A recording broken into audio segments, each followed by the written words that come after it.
Video ini hanya alur cerita film Donghua yang berjudul Divine Dao Emperor. Dan jika suka alur ceritanya, mohon tidak lupa untuk di-subscribe dan di-like. Terima kasih. Qin Yang berkata santai, pil penguat tubuh digunakan untuk menyelamatkan nyawa. Kau tidak tahu? Ye Tongyuan terdiam. Tentu dia tahu pil itu bisa menyelamatkan orang, tetapi hanya untuk prajurit pemula. Bagi seseorang di Spirit Realm, pil pengeras tubuh sama sekali tak berguna. Tinggal lihat saja nanti. Qin Yang malas menjelaskan. Perlahan, ia mengangkat tangannya, dan satu persatu pil pengeras tubuh mulai berubah menjadi bubuk di bawah nyala api pilnya. Di tengah bubuk itu, muncul sinar hijau samar.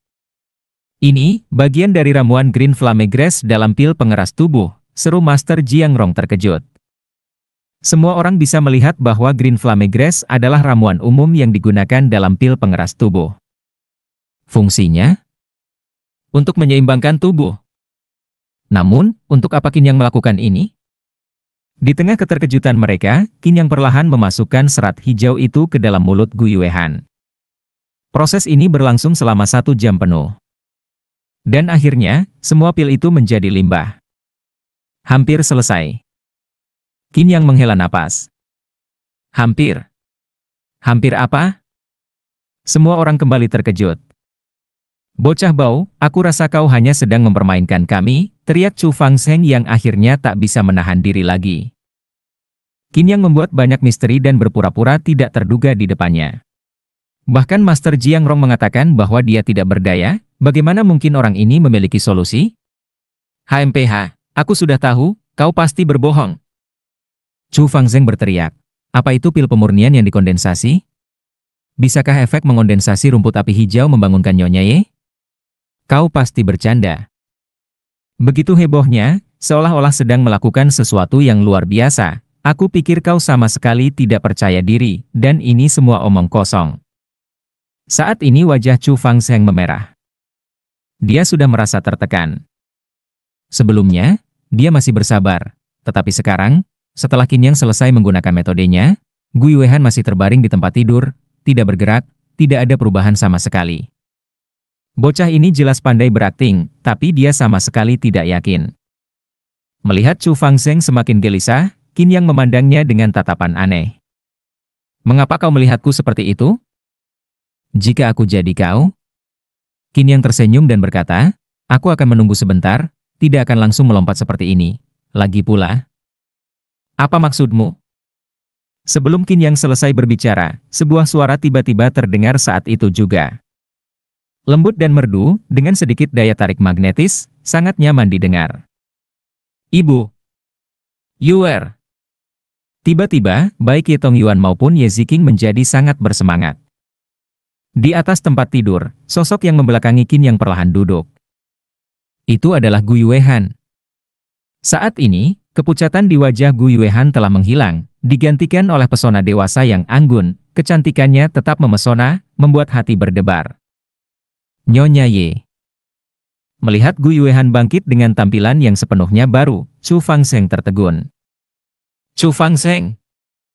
Qin Yang tersenyum tipis, dengan satu tangan di belakang punggung dan satu di depan tubuhnya, lalu berkata dengan ringan, saatnya memenuhi janjimu, sepertinya.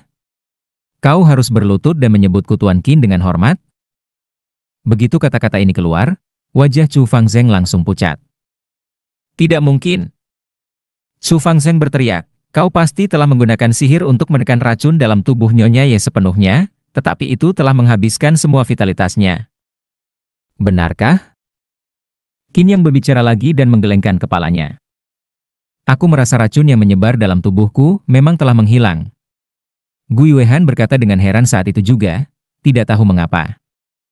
Dia sangat memahami tubuhnya sendiri. Racun yang sebelumnya mengganggunya kini telah lenyap. Ini adalah bukti yang sangat mendasar. Tidak mungkin, bagaimana mungkin? Chu Fangsheng benar-benar terpana. Ini benar-benar tidak masuk akal. Baiklah, sudah cukup sampai di sini. Qin Yang tertawa lagi dan berkata, Chu Fangsheng, saatnya bagimu untuk memenuhi janjimu. Dalam sekejap, melihat wajah tersenyum Qin Yang, Chu Fangsheng menjadi sangat marah. Itu kau. Pasti kau yang bermain trik. Seketika, Chu Fangzheng mengayunkan telapak tangannya, jari-jarinya membentuk cakar, dan langsung menyerang Qin Yang.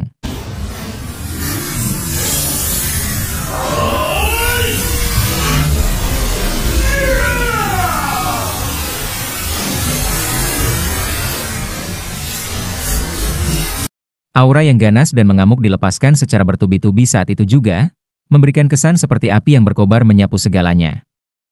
Saat ini, kelima jarinya bahkan diselimuti api yang diperkuat, membuat siapapun sulit mendekat. Hati-hati! Hati-hati! Hati-hati! Hampir seketika, Master Jiang Rong, Ye Tongyuan, dan Sheng Dengfeng bergegas maju sekaligus, berusaha menghentikan Chu Fangzheng yang menjadi marah karena malu. Master Jiang Rong telah mendengar percakapan Qin Yang seperti seorang ahli, dan sangat terkesan.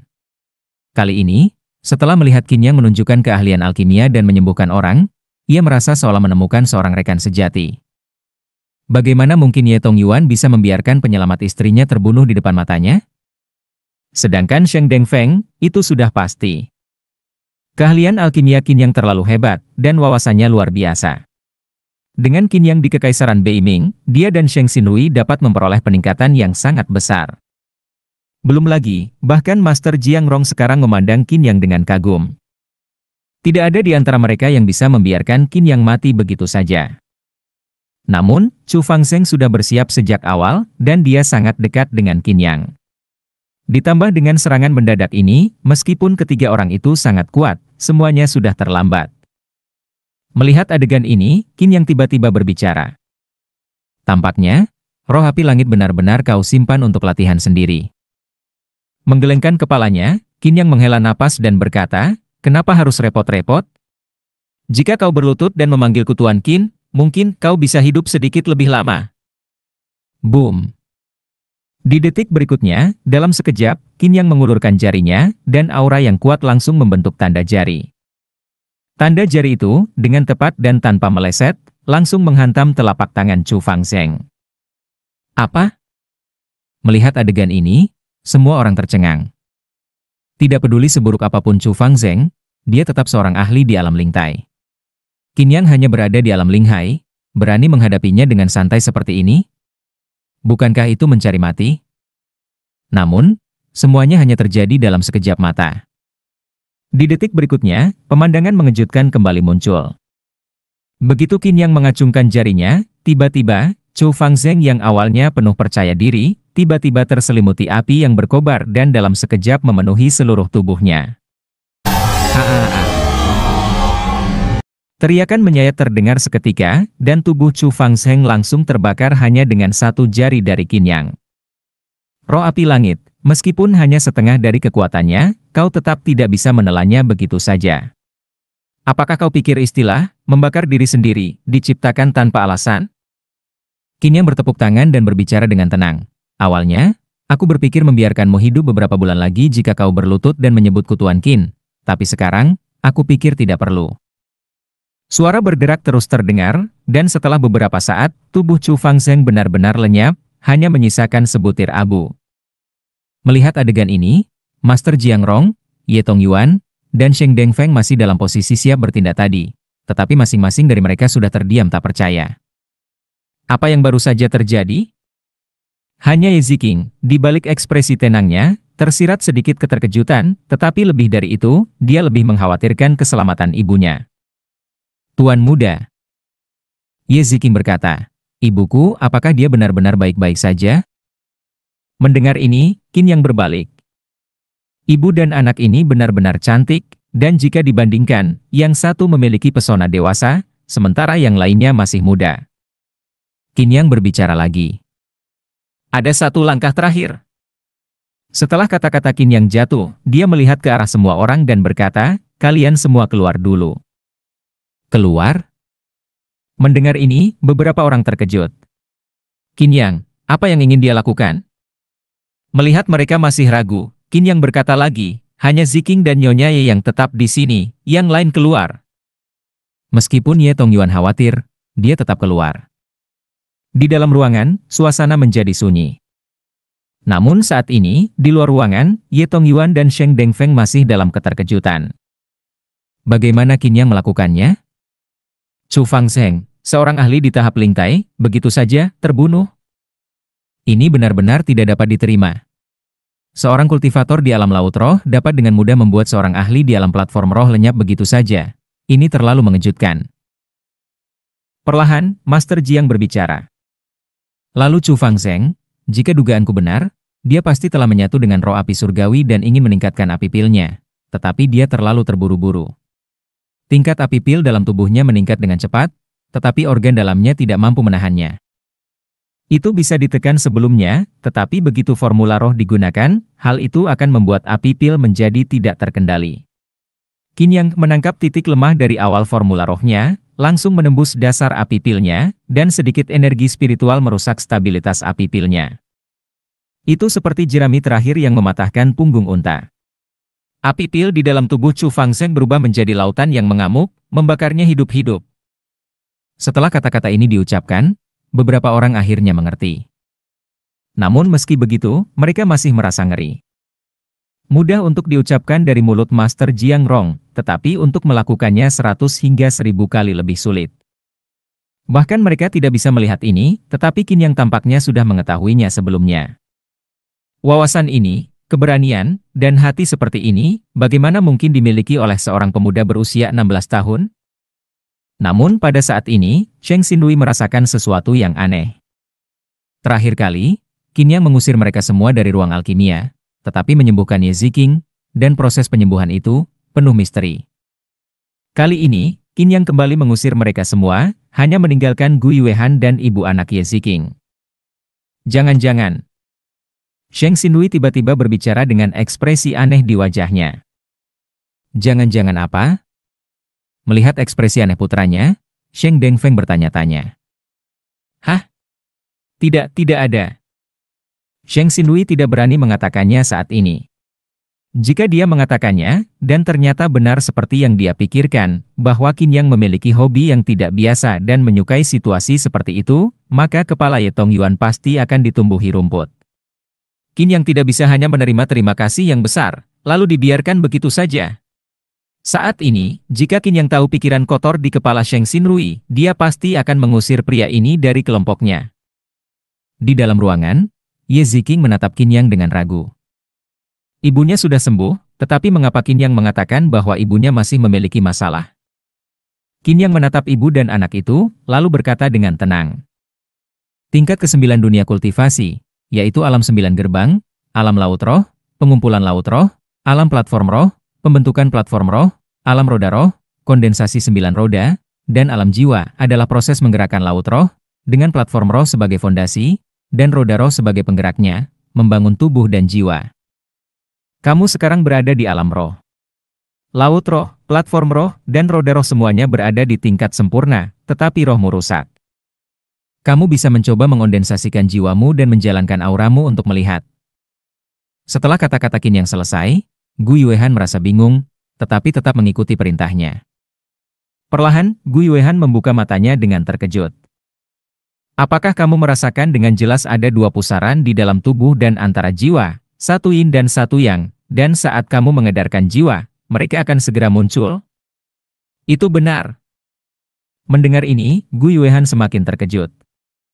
Qin Yang sepertinya mengetahui segalanya dengan baik. Itu benar. Qin Yang berkata lagi.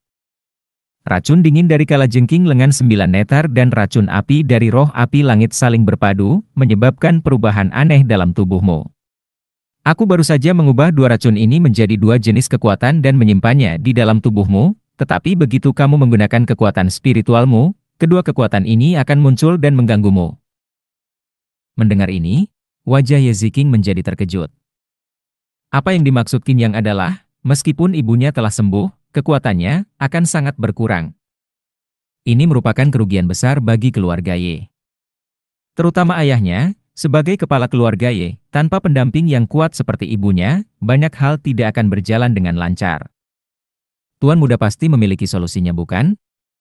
Ye Ziqing bertanya dengan sedikit cemas. Bagaimanapun, Qin Yang menemukan tubuh kekaisarannya, bahkan membawa ibunya kembali dari ambang kematian.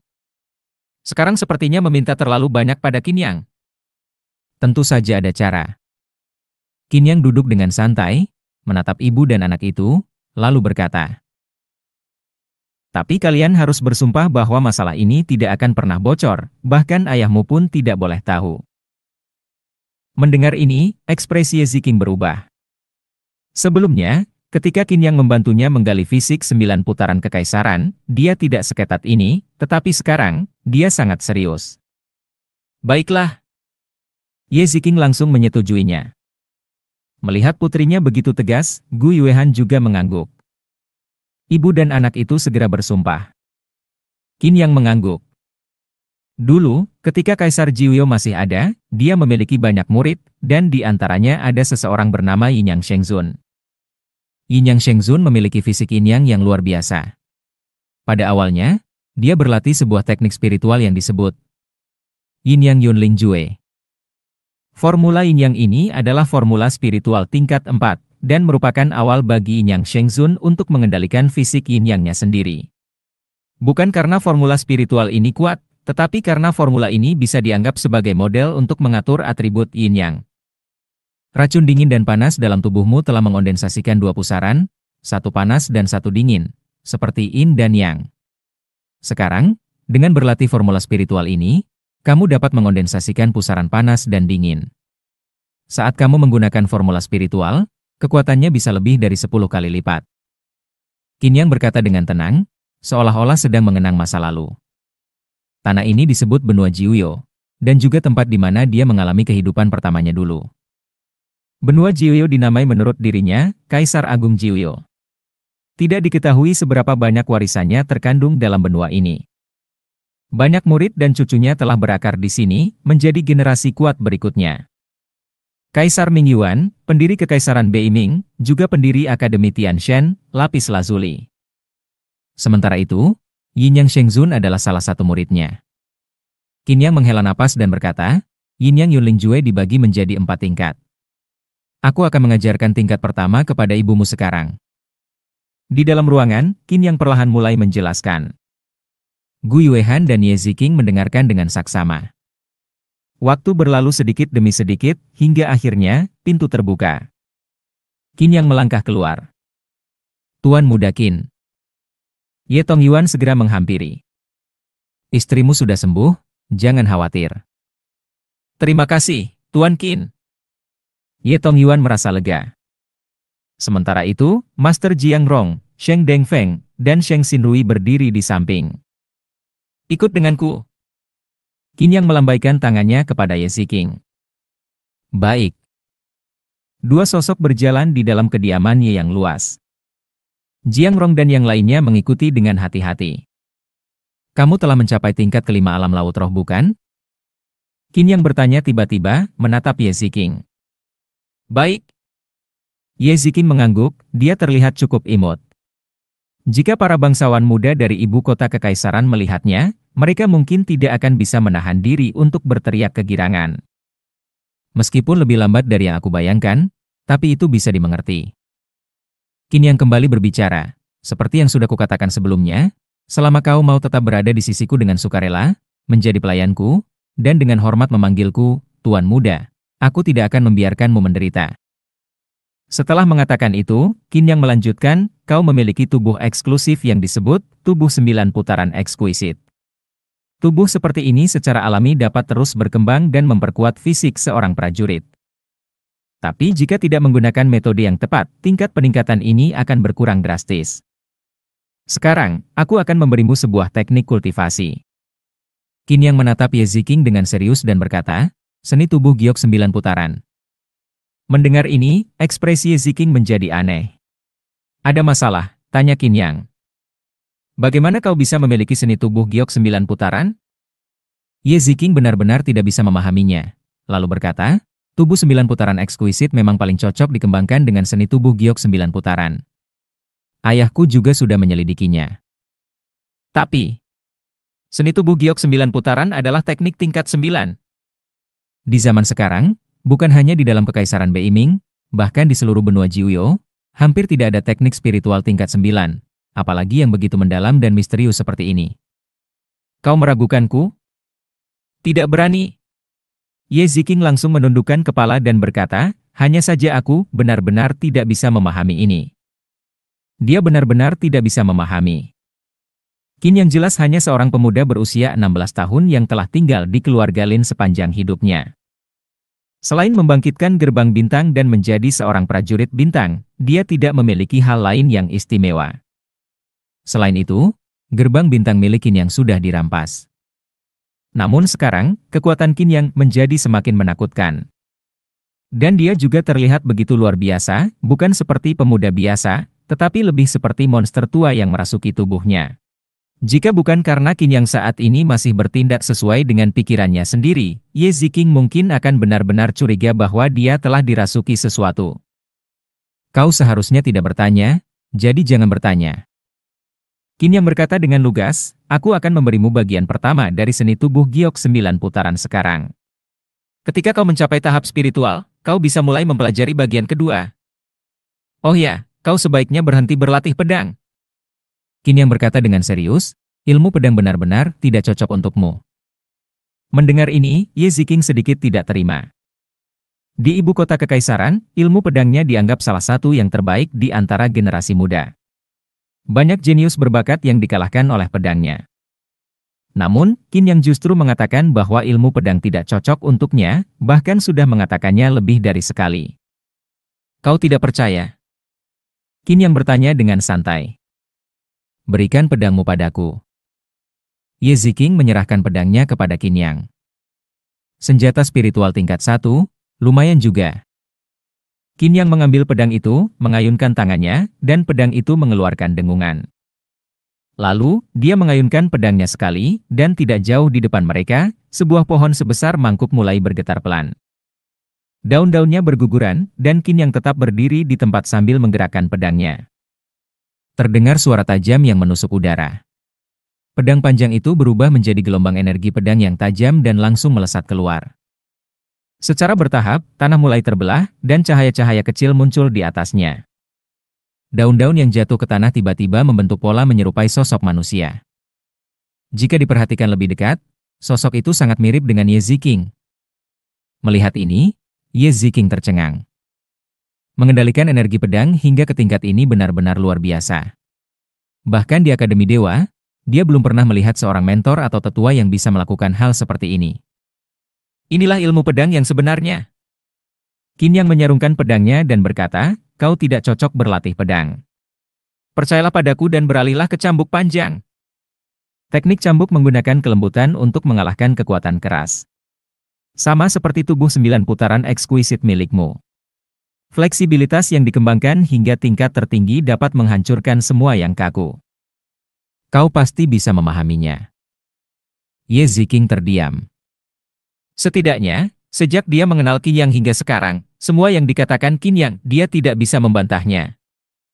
Itu sudah cukup untuk membuktikan bahwa Qin Yang benar. Baiklah. Akhirnya, Ye Ziqing mengangguk.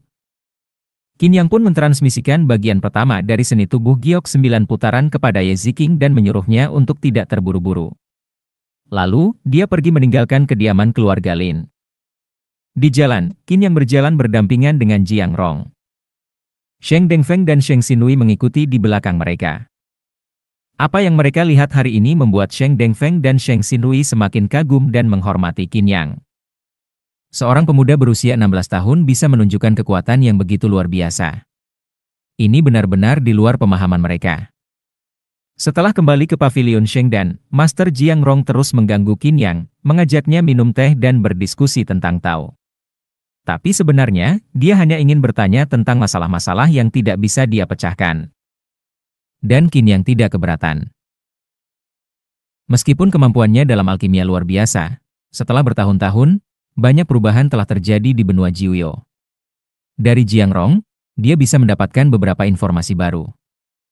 Jika bukan karena hal itu, dia pasti sudah mengusir Jiang Rong sejak tadi. Saat malam tiba, Qin Yang kembali ke penginapan Feng Ye. Gadis bernama Ling Xiaofei sedang berlatih menggunakan formula Jiuyo dengan penuh semangat. Menurutnya, saat terakhir kali dia dalam bahaya, Qin Yang telah menggunakan metode khusus untuk menyelamatkannya. Kali ini, dia ingin menjadi orang yang melindungi Qin Yang. Qin Yang hanya tersenyum mendengar itu. Bagaimanapun juga, Apakah Ling Xiaofei benar-benar keturunan klan Jiuyo, ataukah keturunan dari Paman Mo itu? Dia tidak bisa memastikan. Setelah ribuan tahun, terlalu banyak hal yang bisa berubah. Tapi bagaimanapun juga, jika dia bertemu Xiaofei, dia pasti akan melindunginya. Saat malam semakin larut, Ling Xiaofei telah tertidur pulas. Qin yang duduk bersila di tempat tidurnya dan mulai bermeditasi. Sekarang, Qin yang telah mencapai tingkat kedua di alam laut spiritual. Lautan spiritual di tangan dan lengannya mulai bersatu, sementara aliran energi spiritual terus mengalir dari segala arah ke dalam tubuhnya. Namun, Qin yang tidak puas dengan pencapaiannya. Dengan mengandalkan kekuatan roh api langit, dia telah meningkatkan api pil hingga mencapai tingkat rendah dalam kelas oranye. Tapi, tingkat kultivasinya juga harus meningkat. Roh api langit memiliki banyak kegunaan ajaib, bukan hanya untuk meningkatkan kemampuan alkimia seorang alkemis.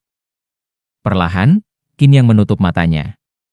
Energi spiritual dalam tubuhnya mulai beredar dengan stabil. Beberapa hari terakhir, terlalu banyak hal yang terjadi dan dia belum benar-benar duduk untuk berlatih dengan baik. Namun, sejak tiba di ibu kota kekaisaran, ada satu hal yang paling mengkhawatirkannya, kakaknya, Qin Shan. Hancurnya laut spiritual adalah penderitaan besar bagi para prajurit di alam laut spiritual. Untungnya, kejadian itu baru terjadi beberapa hari yang lalu. Qin yang pasti akan menyelidiki dalang di balik semua ini dan tidak akan membiarkannya begitu saja. Justru karena alasan inilah dia bersedia masuk ke Akademi Dewa. Begitu dia mengetahui siapa pelakunya, orang itu akan mati. Saat ini, Qin yang berada di restoran Feng Ye, terus berlatih dengan tenang. Namun, di sisi lain, istana kekaisaran kerajaan Beiming sedang ramai dan penuh aktivitas. Di kerajaan Beiming, kekuasaan kekaisaran adalah yang paling dominan. Hanya Akademi Dewa yang dapat menyaingi pengaruhnya. Meskipun demikian, tujuan utama Akademi Dewa bukanlah politik, melainkan membangun sekte dan melatih para talenta berbakat. Akademi ini memiliki fondasi yang kuat, tetapi tidak rakus akan kekuasaan dan kekayaan. Terletak di pusat kerajaan Beiming, istana kekaisaran dibangun dengan megah, mencerminkan tata letak yang sesuai dengan hukum alam. Bangunan-bangunan megah berdiri berlapis-lapis, dengan ukiran mewah dan dinding bercat indah, memperlihatkan keagungan kekaisaran di setiap sudutnya. Saat ini, istana yang luas itu dipenuhi dengan para pelayan dan prajurit berbaju zirah hitam yang berpatroli dengan tombak di tangan. Di dalam salah satu aula besar yang berada di bagian terdalam istana, beberapa sosok pemuda berbalut jubah naga berdiri tegak. Kakak kedua, aku dengar kau membeli pedang spiritual dan mempersembahkannya kepada ayah. Itukah alasan mengapa kita semua dipanggil ke istana tengah malam begini? Seorang pemuda bertubuh ramping tersenyum tipis saat bertanya. Benar. Mingyu mengangguk dan berkata, aku tidak tahu apakah ayah bisa melihat asal-usul pedang spiritual itu. Kakak kedua, perkataanmu itu kurang tepat. Dari samping, pangeran keenam, Ming Che, yang berkulit putih dan memiliki sikap agak arogan, menyela. Ayahanda adalah orang yang bijaksana dan kuat. Di seluruh kerajaan Beiming, hanya Tian An, kepala Akademi Dewa, yang bisa menandinginya. Jika ayah tidak dapat menemukan rahasia pedang itu, maka tidak ada seorang pun yang bisa. Apa kau meragukan ketajaman mata ayah? Wajah Mingyu sedikit mendingin mendengar sindiran itu. Pangeran keenam, Ming Che, berasal dari keluarga bangsawan besar. Ibunya adalah selir istana dengan status tertinggi setelah permaisuri, dan keluarga ibunya memiliki pengaruh kuat di kerajaan Beiming. Adik keenam, tentu saja bukan itu maksudku, kata Mingyu tenang, tetapi pedang spiritual ini berkaitan dengan rahasia kerajaan kita. Ayah pasti akan berhati-hati agar tidak terjadi kesalahan. Rahasia kerajaan? Para pangeran lain yang hadir terkejut mendengar ini. Sebuah pedang spiritual yang kabarnya hanya pedang kelas 1 tingkat tinggi, ternyata memiliki rahasia besar. Kakak kedua, sepertinya kau merasa tak ada yang lebih cerdas darimu, ya? Kau. Cukup, cukup. Sejak tadi aku sudah mendengar kalian bertengkar sepanjang jalan ke sini. Sebuah suara penuh wibawa terdengar. Dari luar aula, seorang pria melangkah masuk dengan anggun. Ia memiliki rambut panjang yang diikat rapi, mengenakan mahkota perak, serta sepatu emas yang berkilauan. Wajahnya tegas, penuh karisma, dan napasnya terasa kuat dan berwibawa. Kakak pertama! Kakak pertama! Para pangeran lainnya segera membungkuk memberi hormat. Orang ini adalah pangeran tertua, Ming Changlong, pangeran paling terkenal di kerajaan Beiming. Ia juga merupakan satu-satunya pangeran yang telah diberi gelar Pangeran Long, menjadikannya lebih tinggi derajatnya dibanding para pangeran lainnya. Kakak kedua. Ming Changlong menatap Ming Yu dan tersenyum.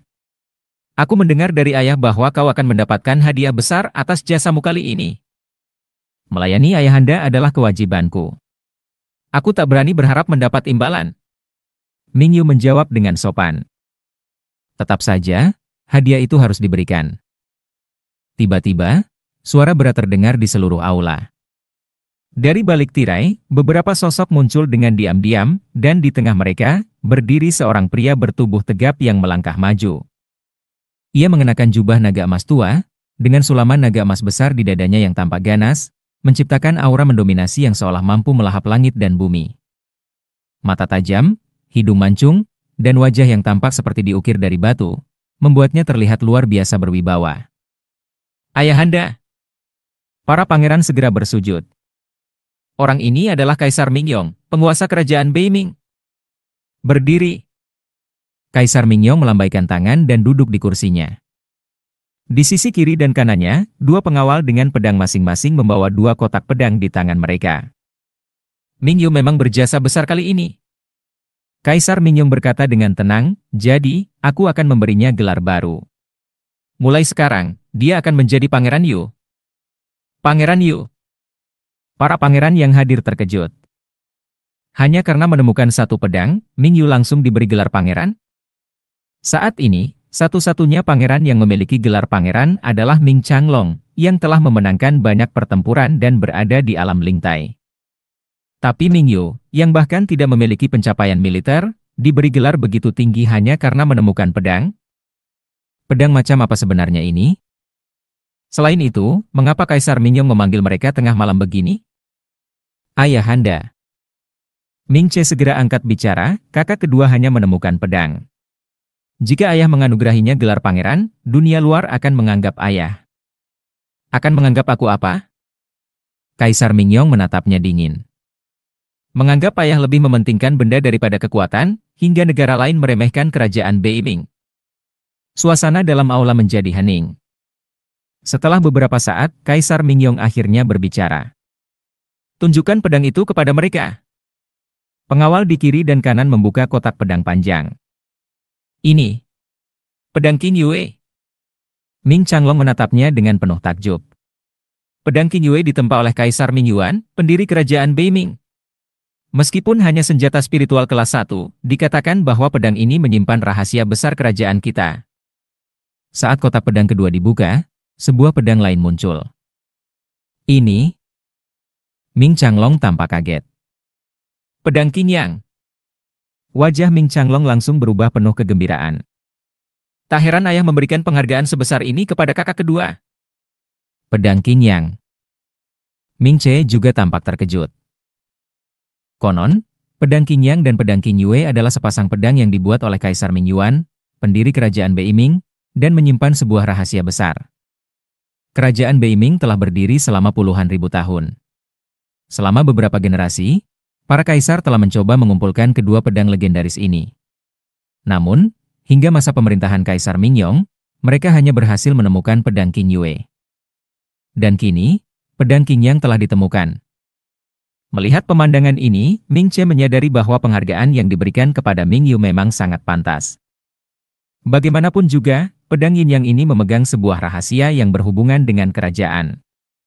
Melihat para pangeran yang terdiam, Kaisar Mingyong melambaikan tangannya dan berkata, sebenarnya, Ming Yu telah mempersembahkan pedang ini kemarin. Aku telah memanggil para ahli senjata spiritual dan ahli formasi di istana, tetapi hasilnya nihil. Mereka tidak menemukan petunjuk apapun. Ia menatap kedua pedang panjang itu dan menghela napas. Kalian semua adalah putraku, maka aku tidak akan menyembunyikannya. Kaisar Mingyong berkata dengan suara berat, dahulu, Kaisar Ming Yuan, pendiri kerajaan Beiming, pernah berguru kepada Venerable King Yun. Venerable King Yun. Mendengar nama itu, para pangeran terkejut. Venerable King Yun adalah sosok legendaris di benua Jiuyo. Yang lebih mengejutkan lagi, menurut legenda, Venerable King Yun adalah murid dari Kaisar Jiuyo, penguasa terbesar yang pernah ada di benua Jiuyo sejak zaman kuno. Hingga kini, di seluruh benua, masih banyak kisah yang beredar tentang sosok Venerable King Yun dan Kaisar Jiuyo. Tak satu pun dari para pangeran menyangka bahwa nenek moyang mereka memiliki hubungan dengan tokoh-tokoh legendaris itu. Selain itu, pada masa itu, Kekaisaran Beiming menguasai hampir setengah dari wilayah benua Jiuyo, bahkan lebih unggul dibandingkan beberapa sekte keluarga besar yang telah diwariskan selama ribuan tahun. Saat itu, Kekaisaran Beiming bisa dikatakan sangat perkasa, bahkan terdapat ahli-ahli tak tertandingi di alam bumi dan bela diri yang melampaui 4 alam spiritual besar. Pada masa kejayaannya, keluarga kerajaan Ming berada di puncak kejayaan. Namun kemudian, setelah Kaisar Ming Yuan tidak ada, dengan warisan yang diturunkan dari generasi ke generasi, kekuatan nasional Kekaisaran Beiming perlahan-lahan menurun.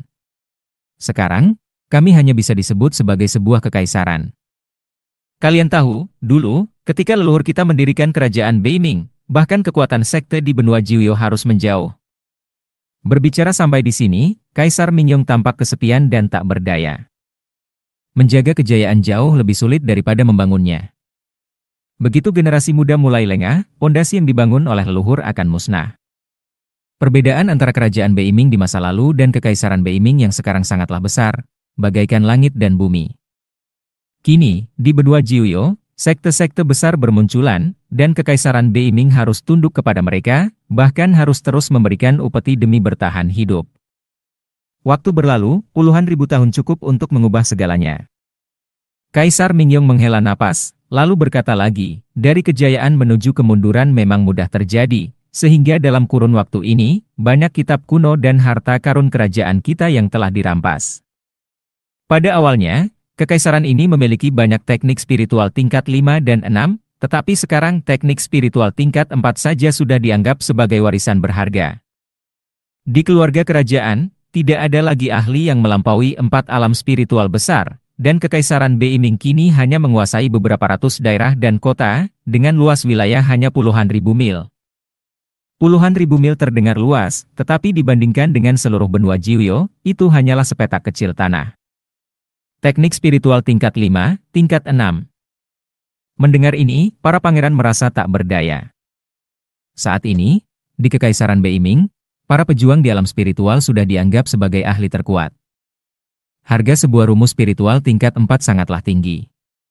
Setiap keluarga atau kekuatan yang memilikinya tidak akan pernah menyerahkannya begitu saja. Ini sudah cukup menjadi warisan keluarga besar.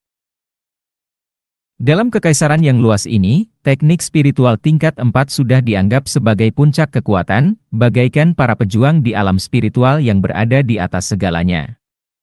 Kaisar Mingyong menghela napas.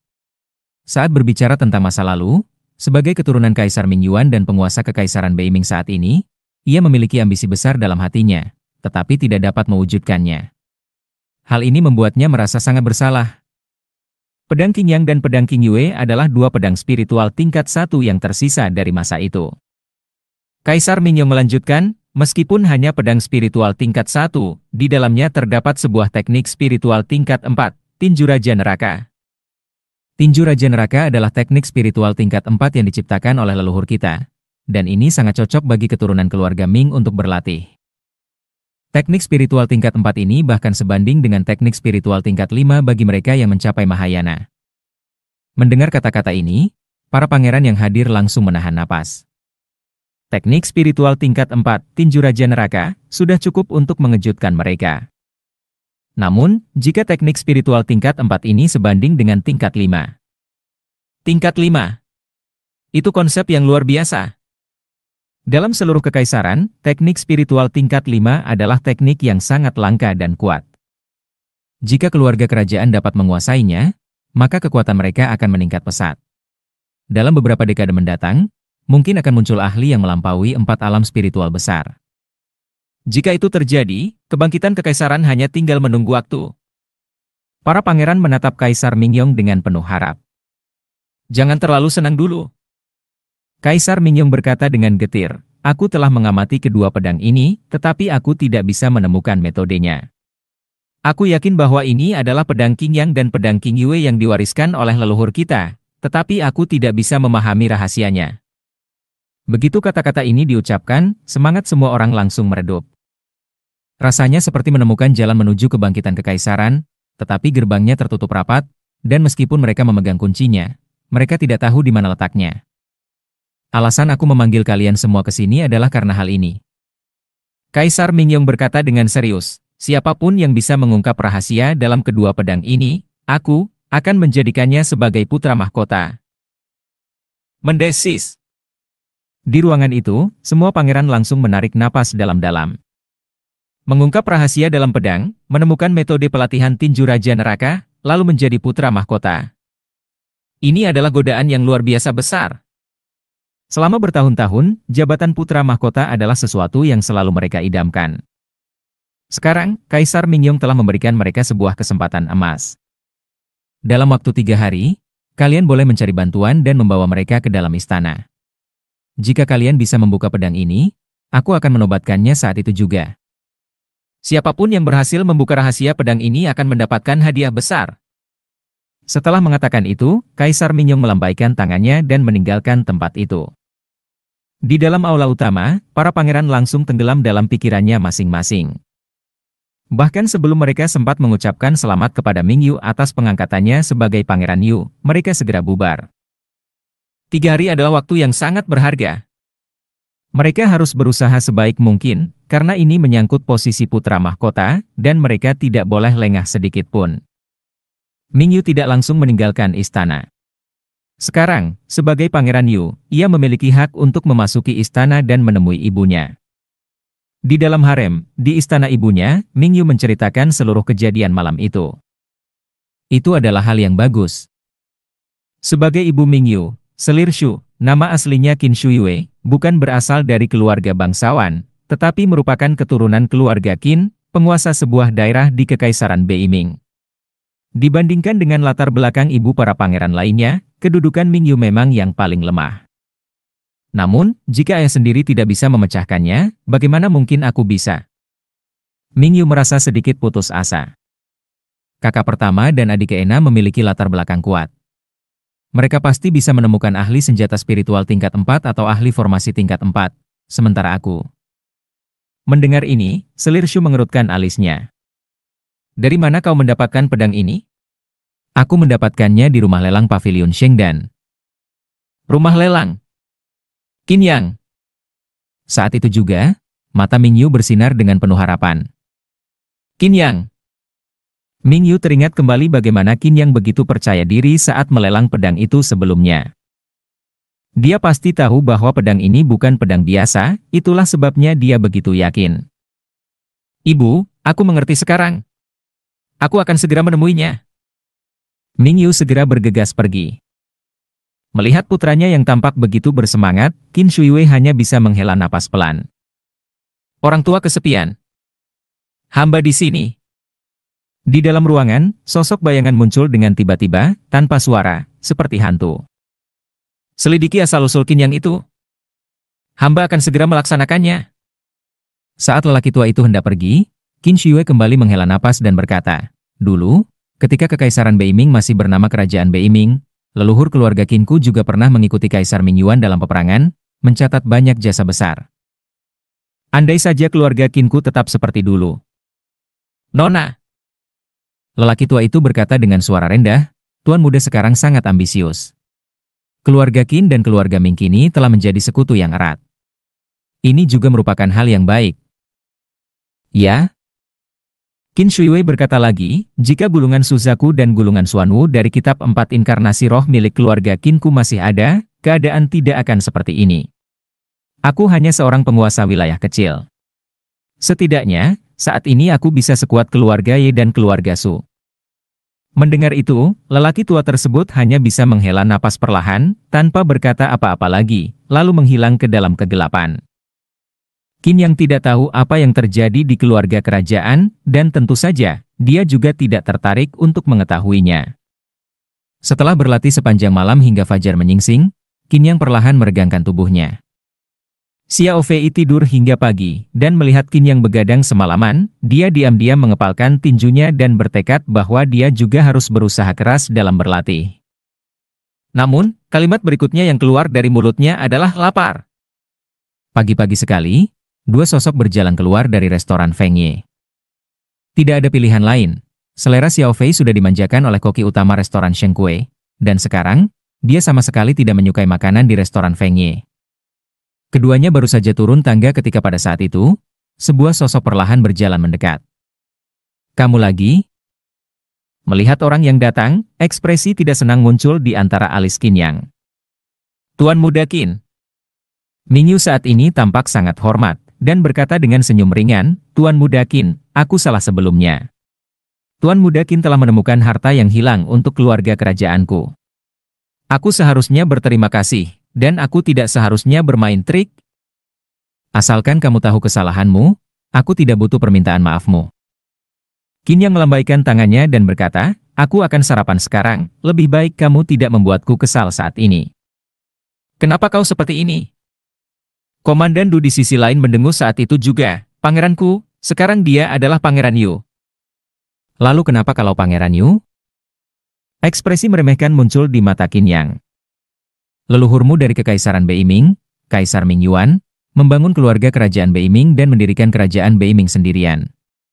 Sekarang, lihatlah apa yang tersisa dari kerajaan Beimingmu. Generasi demi generasi telah menghancurkan warisan leluhur mereka, apakah mereka masih punya muka untuk membanggakan identitas mereka di sini? Yang disebut kekaisaran itu hanyalah karena kalian tidak bisa melepaskan kebanggaan atas kejayaan para leluhur di masa lalu. Sekarang, kalian hanya bisa disebut sebagai sebuah negara. Jauh dari sebuah kekaisaran, apalagi perbatasan negara. Mendengar ini, wajah Mingyu menjadi canggung. Saat ini, di benua Jiuyo, ada beberapa sekte besar yang menjadi penguasa sejati. Dan negara-negara yang berada tepat di bawah kekuatan sekte-sekte itu disebut sebagai negara perbatasan. Jika bukan karena kekuatan mereka yang masih cukup kuat, negara-negara perbatasan itu sudah lama hancur dan dikuasai oleh sekte-sekte tersebut. Di bawah negara perbatasan ada kerajaan Shang, lalu kekaisaran, dan terakhir, negara-negara kecil yang lebih lemah. Dari situasi nasional Kekaisaran Beiming saat ini, memang, itu hanya bisa dianggap sebagai sebuah negara, bahkan menyebutnya sebagai kekaisaran terasa sangat dipaksakan. Namun, Qin Yang mengucapkan kata-kata itu dengan santai, yang membuat Mingyu terkejut. Semakin sedikit orang yang mengetahui sejarah puluhan ribu tahun Kekaisaran Beiming. Namun Qin yang baru berusia 16 tahun, justru memahaminya dengan sangat jelas, ini benar-benar mengejutkan. Jadi, jangan pamer status pangeran atau bangsawan di depanku. Bahkan jika kerajaan Beimingmu sekokoh kerajaan Beiming di masa lalu, kalian tetap tidak memiliki kualifikasi. Kata-kata Qin yang terdengar sangat arogan. Dahulu, Kekaisaran Beiming yang jaya disebut sebagai Kerajaan Beiming, betapa luasnya wilayahnya? Di benua Jiuyo ini, siapa yang berani membangkang? Mengapa Qin Yang tampak begitu meremehkan mereka? Ini benar-benar terlalu sombong hingga terasa tidak masuk akal. Namun bagi Qin Yang, itu adalah fakta. Tidak peduli seberapa kuat kerajaan Beiming, kerajaan itu dibangun oleh murid-murid dan keturunannya. Di balik layar, ia juga telah diam-diam berkontribusi. Belum lagi kerajaan Beiming saat ini, yang bahkan tidak lagi bisa disebut sebagai sebuah kekaisaran. Bagi Qin Yang, ini benar-benar tidak layak untuk dipandang. Kamu. Komandan Du Xiao saat itu juga langsung murka. Diam. Saat itu juga, Mingyu membentaknya, lalu berbalik menatap Qin Yang dan tersenyum. Aku benar-benar minta maaf, Tuan Qin, aku kurang tegas dalam mendisiplinkan bawahanku. Qin Yang tidak repot-repot menanggapi dan langsung berjalan pergi. Kresek, kresek. Saat itu juga, beberapa sosok datang satu persatu. Bukankah ini Pangeran Yu? Kenapa begitu sopan terhadap seorang bocah jalanan? Suara seseorang tiba-tiba terdengar. Detik itu juga, beberapa sosok muncul satu persatu. Melihat adegan ini, Qin Yang mengerutkan kening.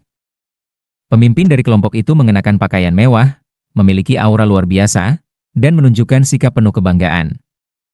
Selain itu, setiap gerak-geriknya terlihat elegan dan berwibawa, dengan rasa superioritas yang terpancar alami. Saudara ketiga, apa yang kau lakukan di sini? Saudara ketiga. Sepertinya dia juga seorang pangeran. Qin yang berdiri di samping tanpa mengucapkan sepatah kata pun. Kakak kedua, aku dengar pedangmu dibeli dari orang ini. Aku rasa dia pasti tahu sesuatu tentang pedang ini. Pemuda itu melangkah maju, menatap Qin Yang, lalu berkata dengan senyum tipis, dia terlihat seperti pemuda dengan sedikit kepribadian. Ikut aku. Pemuda itu membuka mulutnya dan berbicara langsung. Nada suaranya, tak diragukan lagi, terdengar seperti sebuah perintah. Mendengar ini, Qin Yang mengerutkan kening. Ming Xuan, apa maksudmu? Ming Yu tak bisa menahan diri dan berkata, aku datang untuk memohon Tuan Qin menjelaskan, sekarang apa yang kamu berbuat? Memohon? Ming Xuan tertawa dan berkata, kakak kedua, orang ini sepertinya tidak tahu berterima kasih. Menurutku, lebih baik kita seret dia saja. Jika dia tidak mau, biarkan dia menderita sedikit. Kenapa harus memintanya? Bagaimanapun, kamu sekarang adalah seorang pangeran, kenapa masih melakukan hal-hal seperti ini? Tetaplah lebih merendahlah. Kamu. Ming Xuan berbalik, menatap Qin Yang, dan langsung berkata, bocah, menurutku, aku tidak perlu repot-repot melakukan sesuatu bukan. Begitu kata-kata itu keluar, lebih dari selusin orang di belakangnya melangkah maju satu persatu dan langsung mengepung Qin Yang dan Ling Xiaofei.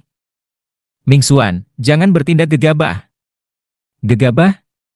Siapa dia? Hanya seorang anak dari keluarga Qin di kota Lingyun. Aku, seorang pangeran, datang sendiri, itu sudah merupakan kehormatan besar baginya.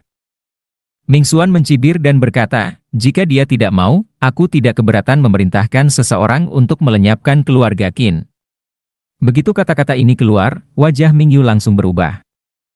Dia tahu betul bahwa sebelumnya, Qin Yang tidak segan-segan menendang Ming Che hingga patah dan bahkan menggantungnya di menara pavilion Shengdan. Pemuda berwajah lembut di depannya ini tidak pernah memberi wajah pada siapapun. Kau bilang ingin menghancurkan keluargaku? Mendengar ini, Qin Yang tersenyum tenang. Apa kau pikir aku tidak berani?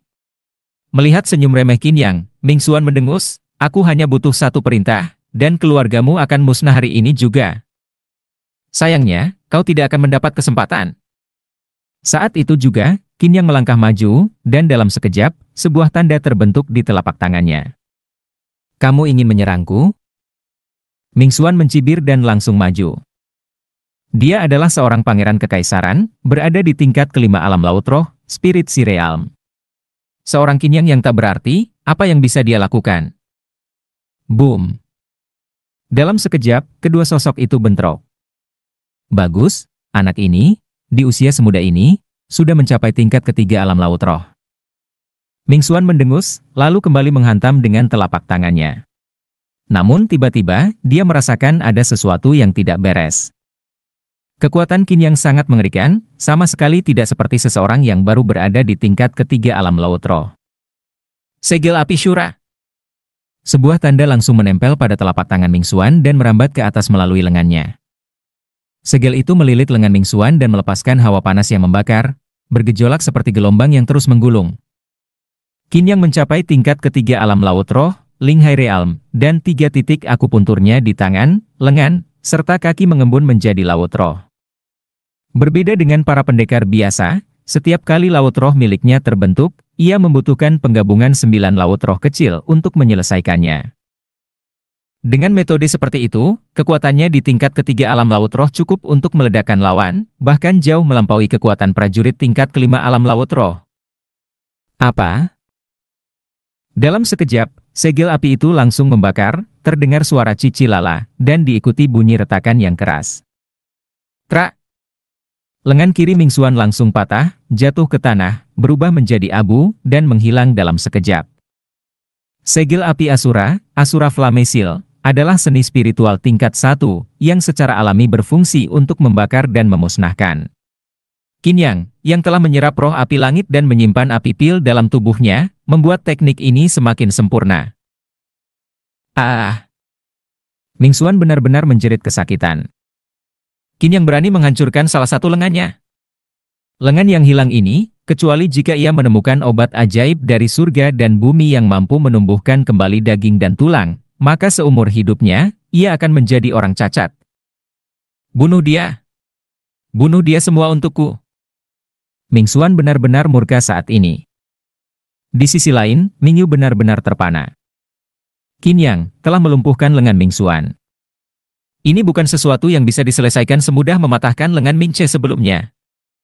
Bagaimanapun, lengan Ming Che masih bisa disambungkan kembali, tetapi lengan Ming Xuan benar-benar lenyap. Jika Kaisar Ming Yu mengetahui hal ini, Qin Yang pasti akan mati. Ming Yu benar-benar bingung saat ini. Namun sekarang, lebih dari selusin prajurit alam laut roh di belakang Ming Xuan langsung menyerbu ke depan, Ming Yu tidak punya waktu untuk berpikir panjang dan segera bertindak. Qin Yang mungkin mengetahui rahasia tentang pedang Qin Yue dan pedang Qin Yang, jadi dia tidak boleh mati. Segel naga azur. Dengan satu kibasan tangan, kekuatan besar langsung meledak keluar. Boom! Segel itu menyebar, berubah menjadi cahaya, dan langsung menerjang ke depan. Tuan Qin, pergilah dulu, biar aku yang mengurus ini. Pergi? Qin Yang berkata dengan tenang, orang-orang ini ingin membantai seluruh keluargaku, mengapa aku harus pergi?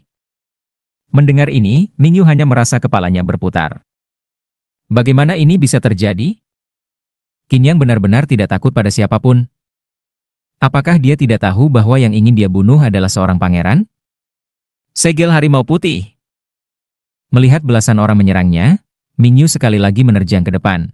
Tetapi jelas, target utama mereka adalah Qin Yang. Cari mati. Melihat mereka semua menyerbu ke arahnya, Qin Yang mendengus dingin dan melangkah maju dengan aura membunuh. Di telapak tangannya, sebuah tongkat tipis muncul.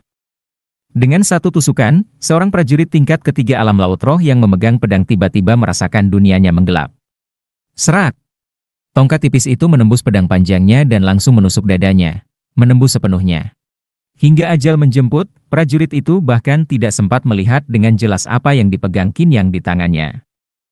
Di jalanan, meski masih pagi dan belum banyak pejalan kaki, tetapi pertempuran di ibu kota kekaisaran ini langsung menarik banyak orang untuk berhenti dan menonton.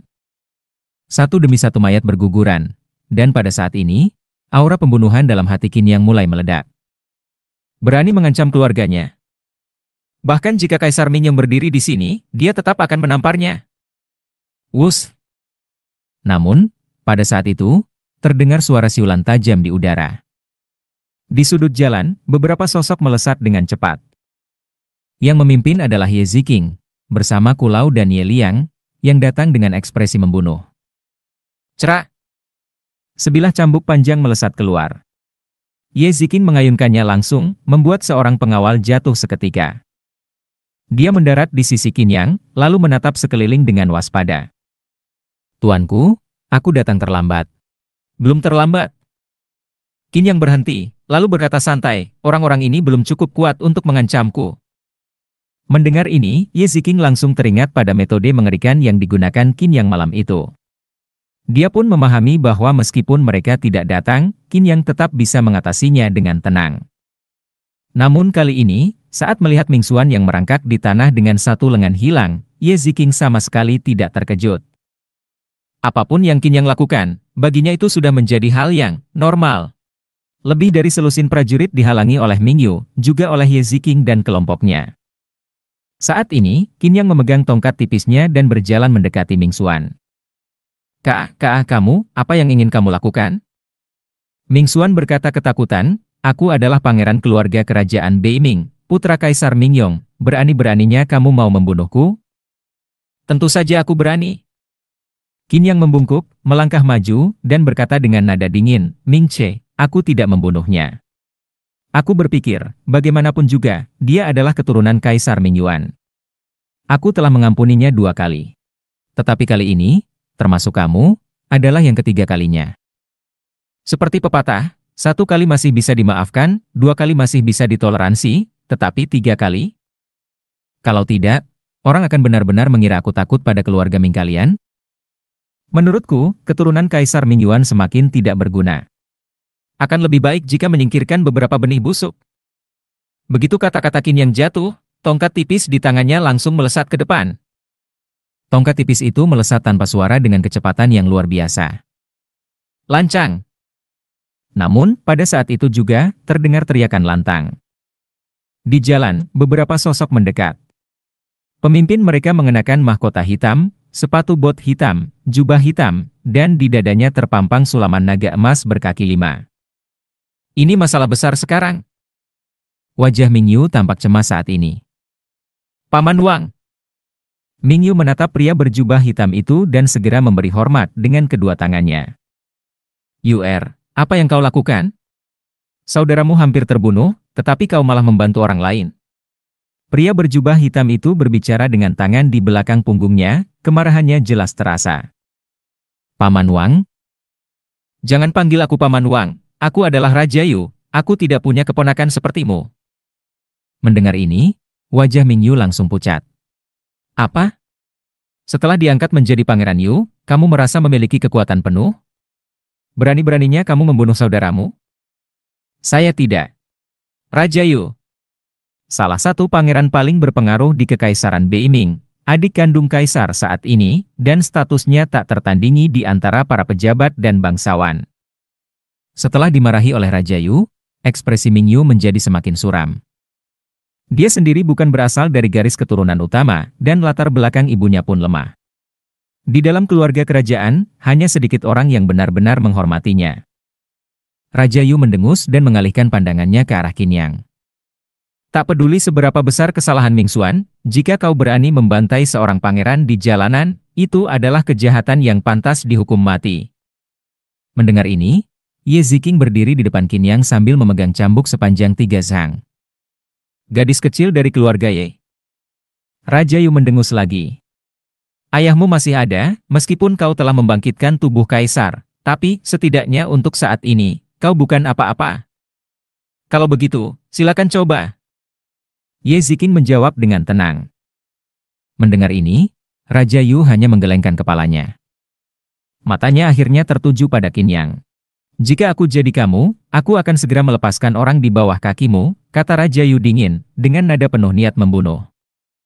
Saat ini, semua mata tertuju pada Qin Yang. Situasi telah benar-benar berbalik. Qin Yang ingin membunuh seorang pangeran, bagaimana mungkin Raja Yu tinggal diam?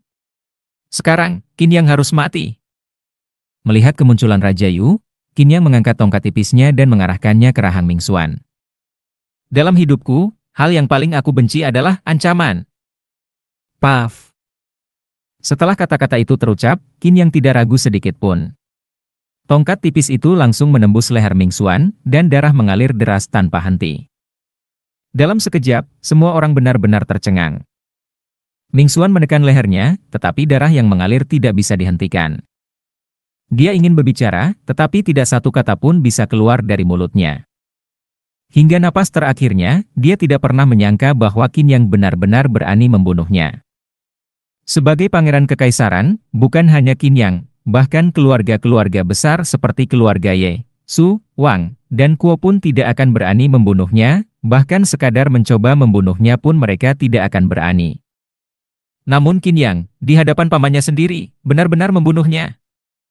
Vitalitasnya perlahan menghilang, dan Ming Xuan benar-benar mati saat itu juga. Dalam sekejap, keheningan menyelimuti seluruh tempat, suasana terasa mencekam.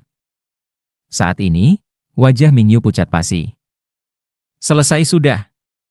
Habis sudah. Qin Yang membunuh Ming Xuan, seorang pangeran, bahkan jika dia memiliki rahasia mengenai pedang Qin Yang dan pedang Qing Yue, dia tetap akan mati. Sekarang, tidak ada lagi yang bisa melindungi Qin Yang. Qin Yang menarik kembali tongkat tipisnya, menatap mayat di tanah, lalu mendengus. Jika bocah Ming Yuan itu tahu bahwa keturunannya memiliki moral seperti ini, dia pasti akan mati karena marah. Lancang! Namun, saat itu juga, terdengar suara raungan marah. Saat itu juga, aura Raja Yu meledak dari tubuhnya, samar-samar menunjukkan kekuatan yang telah melangkah ke dalam alam jiwa. Bocah, tidak peduli siapa yang mendukungmu, hari ini, aku pasti akan mencabik-cabikmu. Sebagai Raja Yu, dia adalah salah satu pilar utama kekaisaran, setara dengan kaisar saat ini dalam hal kekuasaan. Sekarang, Qin Yang telah membunuh keponakannya, seorang pangeran, tepat di hadapannya. Ini sama saja dengan tidak menghormati hukum kekaisaran dan meremehkan wibawa kerajaan. Saat ini, Aura mengerikan dari alam jiwa Raja Yu terpancar sepenuhnya, dan niat membunuh yang kuat membuat orang-orang di sekitarnya gemetar. Di tempat ini, tingkat kultivasi tertinggi hanya berada di alam lautan roh. Namun, antara lautan roh dan alam jiwa, masih ada dua tingkatan lainnya, yaitu alam pembentukan pondasi roh dan alam roda roh. Membunuhku? Kau tidak memenuhi syarat? Begitu kata-kata Qin Yang jatuh, tubuhnya langsung merendah ke tanah, dan saat itu juga, segel spiritual muncul di tangannya. Melihat adegan ini, mata Ye Ziqing berkilat, dan dia segera mundur selangkah. Dia pernah melihat Qin Yang menggunakan teknik ini sebelumnya, saat menghadapi Qi Dongming dan lainnya. Namun, saat itu Qi Dongming dan yang lainnya hanya berada di alam lautan roh. Tapi pria di hadapannya ini adalah seorang kultivator alam jiwa. Ini adalah perbedaan yang sangat besar. Dia tidak yakin apakah Qin Yang benar-benar bisa menang kali ini. Mengapa Raja Yu begitu marah?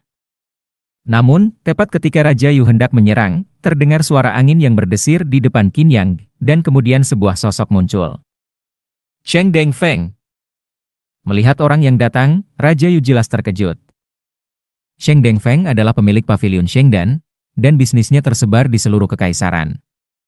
Selain itu, pavilion Shengdan di Kekaisaran Beiming bukanlah markas besarnya. Pavilion Shengdan yang sebenarnya adalah kekuatan puncak di benua Jiuyo. Meskipun begitu, di Kekaisaran Beiming, Sheng Dengfeng tetaplah sosok yang tidak bisa diprovokasi. Bagaimanapun, di belakangnya berdiri kekuatan raksasa dari pavilion Shengdan. Namun, apa artinya Sheng Dengfeng muncul saat ini?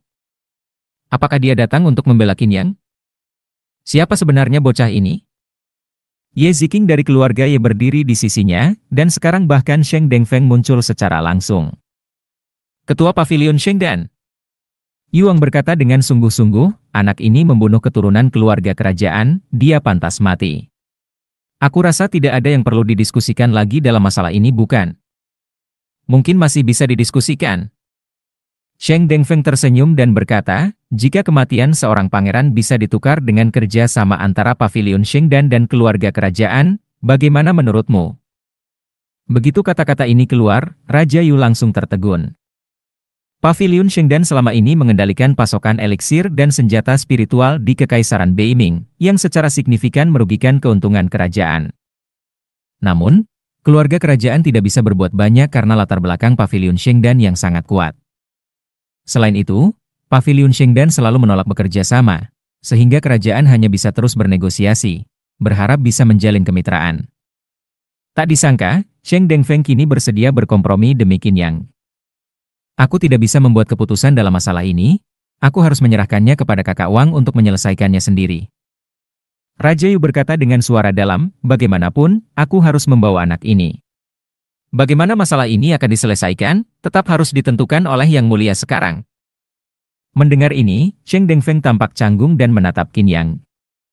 Saat ini, Qin Yang menyimpan tongkat tipisnya, menatap Raja Yu, lalu tersenyum. Baiklah, aku akan ikut denganmu ke istana, dan melihat bagaimana keadaan istana Kekaisaran Beiming saat ini dibandingkan dengan masa lalu. Mendengar ini, Raja Yu menggertakkan giginya dengan penuh kebencian. Qin Yang jelas hanyalah seorang pemuda berusia 16 tahun, wajahnya masih kekanak-kanakan, tetapi cara bicaranya sangat matang dan arogan, sungguh menjengkelkan. Raja Yu segera maju untuk naik ke kereta kuda. Sheng Dengfeng berjalan di samping Qin Yang, mengawalnya dengan hati-hati. Tuan Muda Qin, jika Kaisar Mingyong menolak mengampuni Anda, Tuan Muda sebaiknya pergi dari Kekaisaran Beiming bersama Master Jiang dan masuk ke aula utama Pavilion Shengdan. Di sana, bahkan jika Kaisar Mingyong menginginkannya, dia tidak akan bisa menyentuh Anda. Melarikan diri? Qin Yang menyilangkan tangannya di belakang punggungnya dan tersenyum santai. Seorang Kaisar Mingyong saja tidak akan membuatku harus meninggalkan Kekaisaran Beiming. Lagi pula, masih banyak hal yang belum sempat kulakukan di sini. Mendengar ini, Sheng Dengfeng merasa kepalanya berputar. Orang di depannya ini benar-benar tidak takut pada apapun. Kaisar Mingyong dari Kekaisaran Beiming adalah penguasa paling luar biasa sejak ia naik tahta. Ia bekerja keras untuk membuat Kekaisaran Beiming semakin kuat. Bahkan Sheng Dengfeng sendiri tidak sebanding dengannya dalam hal kekuatan. Di seluruh Kekaisaran Beiming, hanya seseorang dari Akademi Dewa yang bisa menyaingi Kaisar Mingyong. Seiring perjalanan mereka menuju istana Beiming, suasana semakin tegang. Di sepanjang jalan, wajah Mingyu tampak suram. Awalnya, ia ingin merekrut Qin Yang untuk digunakan sebagai bawahannya. Namun siapa sangka, Ming Xuan malah terbunuh di tengah jalan. Dan yang lebih mengejutkan lagi, Qin Yang membunuh Ming Xuan tanpa ragu sedikit pun, seolah-olah hanya membunuh seorang bajingan jalanan, tanpa ekspresi peduli sama sekali. Dari mana anak ini mendapatkan kepercayaan dirinya? Awalnya, Mingyu berpikir bahwa dia telah menemukan seorang jenius untuk direkrut. Tapi sekarang, jenius itu justru menjadi seseorang yang akan segera mati. Dan karena masalah ini, Raja Yu, yang sejak awal tidak menyukainya, kini semakin membencinya, membuat reputasinya di pemerintahan dan masyarakat semakin merosot. Semakin dipikirkan, semakin frustrasi yang dirasakannya. Mingyu tak bisa menahan diri untuk menghela napas. Kenapa menghela napas? Suara tiba-tiba terdengar dari belakang, membuat Mingyu terkejut. Tuan Muda Qin. Mingyu menatap Qin Yang dan berkata dengan suara rendah, Tuan Muda Qin, mengingat bakatmu yang luar biasa, aku menyarankan agar kau segera melarikan diri sekarang. Lari?